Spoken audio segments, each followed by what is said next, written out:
किसी छोटे से गांव में रामू नाम का एक किसान रहता था। रामू बहुत ही मेहनती और ईमानदार व्यक्ति था। उसने अपनी मेहनत से अपने छोटे से खेत को उपजाऊ बनाया था। उसकी मेहनत का फल था कि उसकी फसल हमेशा अच्छी होती थी। एक दिन रामू के खेत में बहुत ही सुंदर फूल खिले। उन फूलों की खुशबू पूरे गांव में फैल गई।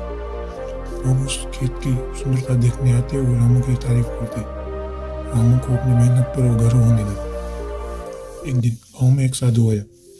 साधु ने रामू के खेत की सुंदरता को देखी और उसे कहा, रामू, तुम्हारी मेहनत और ईमानदारी से यह खेत इतना सुंदर हुआ है, पर याद रखना, विधि के विधान को कोई नहीं बदल सकता।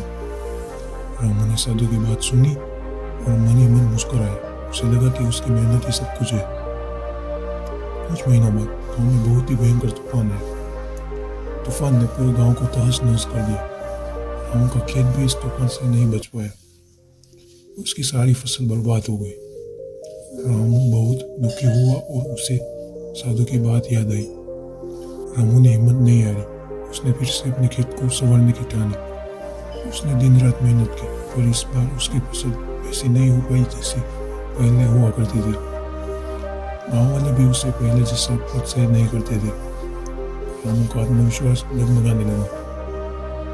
एक दिन वही साधु फिर से गांव में आया। साधु ने रामू को उदास देखा और पूछा, रामू, क्या हुआ? रामू ने अपनी सारी परेशानी साधु को बताई। साधु ने मुस्कुराते हुए कहा, रामू, विधि का विधान हटा है।